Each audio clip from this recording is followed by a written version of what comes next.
everything everyone wanted to know about Catholic apologetics. Apologetics is basically how to defend the faith. And it's pretty cool. Does anyone else have any heard of it? I just have something to say that kind of that sort of. My dad actually she said that one day this guy, which I was at work, this guy comes up and she's like, "You're Catholic, right?" And I just said, "Yes, yes, I am." And then he goes, "Do you guys worship Mary?" And she's like, "No, we don't." And she's like, "They have all these statues of Mary everywhere. Like every house, like every Catholic household has a statue of Mary in their front yard." So my dad went on and he asked the guy, and she's like, I don't know, this isn't exactly how it was, but it's close enough. She's like, well, around Christmas time, do you set up a nativity in your household? Like, everybody, you know how everybody has their own little nativity. And she's like, well, yes, I do. And she's like, well, is Mary in the nativity? And she's like, yes. And then he turned it on him and said, well, you worship Mary then. If you have a statue in your house of Mary, then you worship her too. And so they kind of just like use that to kind of turn on them.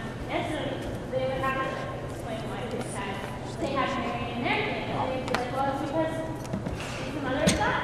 And then that's it. Exactly. So that's kind of a long story that I thought I'd share. Interesting thing about statues. Interesting thing about statues too. I think there's a lot of misunderstanding about why we have statues.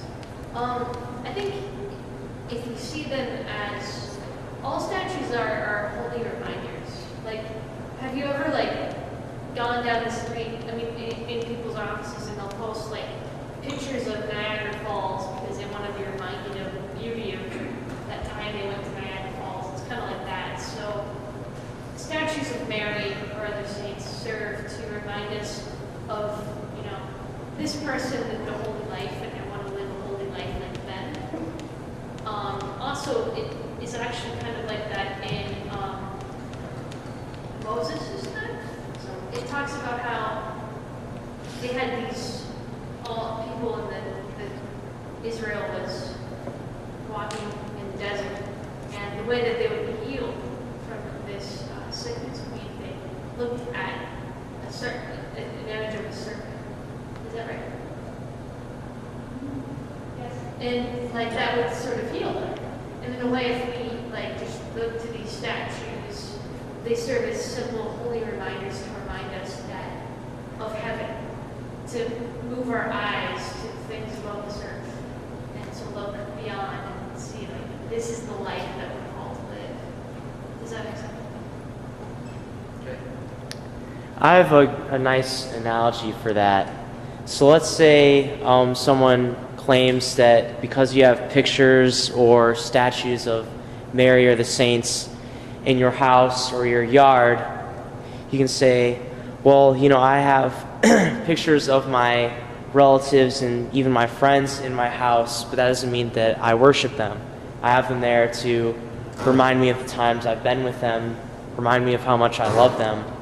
In the same way, statues, pictures, icons of the saints can remind us of our brothers and sisters in Christ and our Holy Mother and their lives and their grace.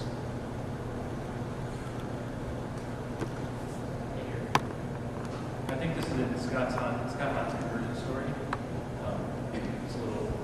It's not too theologically, but it's deep in its simplicity. He says that if Christ is perfect, that means he would have followed all the commandments perfectly. He would fulfill them in a way. The one commandment, honor your father and mother. And he would have done that perfectly. We don't worship Mary, we honor Mary. And so as Christians, we don't imitate Christ. We could never help do Christ and honoring Mary if he fulfilled that commandment. And so we can honor Mary without fear because we're imitating Christ, and we can never outdo him, honoring her. Another interesting thing on that note is in the Gospel of John. I'm not sure if this can count, but in the Gospel of John, you have Jesus on the cross, and he turns to Mary and John, who are at the foot of the cross, and says, "Son, behold your mother. Mother, behold your son." We see how he's basically telling John, take Mary into your home and honor her. And if you notice, he doesn't address him as John, so you can almost say that in John is saying that we are in his place, and in a way we can take Mary into our home and honor the same way we honor our own mothers.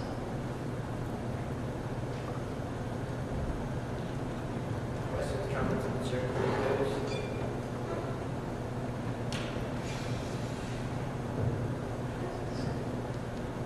What? Discuss it. Well, I figured that we could do a couple of discussion questions, because we do have a little bit of time left. Okay. How about we all turn to our groups and discuss how in our lives can we better ourselves, open up ourselves to God's grace, try to become saints. To help our brothers and sisters grow in Christ as well, and that's one way the saints all did that. They helped others. So it's like helping that friend who's struggling, or doing something for another person, or giving yourself for another person. A little bit of your time. Like signing up for an Advent prayer partner. Just like signing up for another person. Nice plug. Yeah. Plug. Okay, anyone else?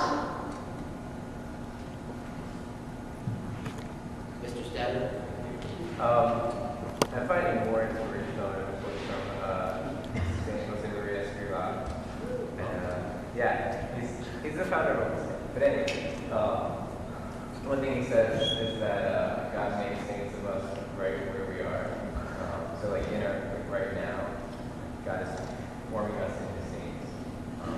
So I guess just being more open to that. Another thing that I saw this amazing movie that was kind of about him.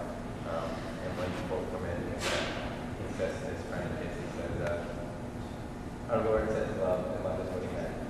So we can go back to love God above all things, and love your neighbor as yourself.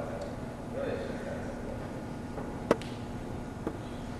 Just makes you know.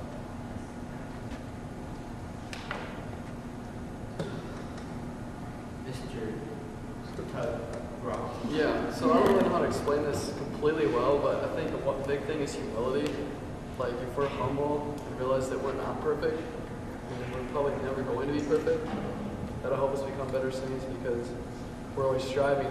We're striving for it, but it's hard to explain, but like just one of the things I thought of when I thought about this.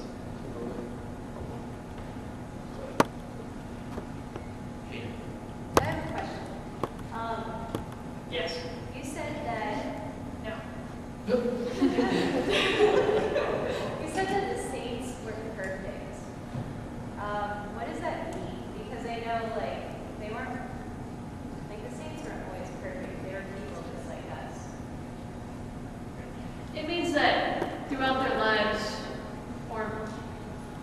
they attained perfection, but they weren't always perfect, of course. They were just like us. Like, St. Augustine was,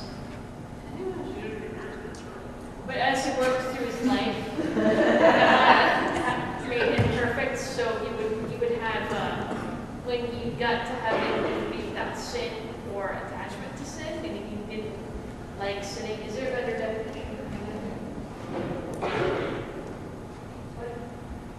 I guess the saints never expect to be perfect. Like, only God's perfect. And then even morally, we can become like God will in heaven. But a saint, for all intents and purposes, there's no sin that we can observe in that person. But they weren't always like that, of course. Yeah, they had to work. God could work in their lives so that it could happen. For some of them, just realize. For example, like the good thief that died next to Christ on the cross and said, "You don't have mercy on me when you go into your kingdom, Lord." He didn't have his conversion until the last moment, but in that moment, he made a perfect act of contrition, a perfect act of love. That being saints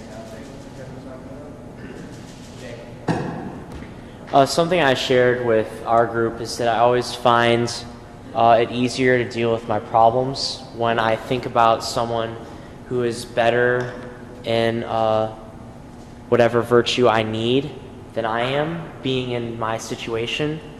So a good way to act more virtuous is to read up on the lives of the saints and try to imagine, an applicable saint being in your position and just doing whatever they do. Like, you use your imagination and your knowledge of them to consider what virtuous choice they would make if you're just stumped on what to do, what the prudent thing to do is with a problem in your life. Yeah, I know that in the Introduction to the Devout Life by St. Francis de Sales, St. Francis told readers that you should pick a sin that you struggle with a lot. Like, for example, if I struggle with the sin of impatience, I should try to practice the opposites of that sin, which is virtue, where I particularly try to practice patience. So I particularly go out of my way to practice opportunities for me to be patient. So I might go out and do things that force me to be patient. Like, I might go work in a hospital where I need to be patient with people to help me fight the sin of, or I guess in that case, yeah, the sin of patience. Does that make sense? One more question or comment?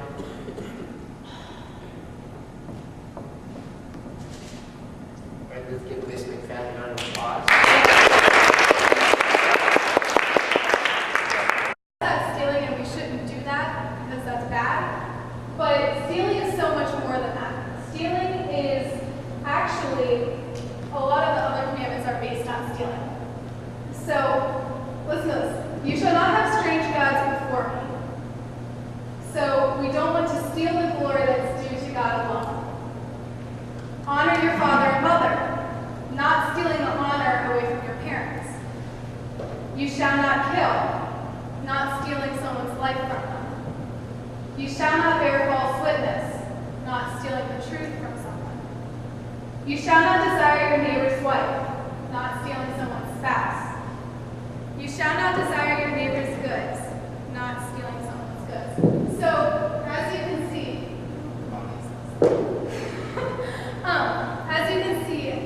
stealing can be found among all the other commandments. And I think if we really look at the 10 Commandments, I would like to say that, well, I'm a broken person, I'm a sinner, and I'm guilty of being a thief, of being a stealer. And I think everyone in this room can also agree to that we are all thieves. And it's more than just taking a candy bar from a store. What about that downloaded music we downloaded illegally?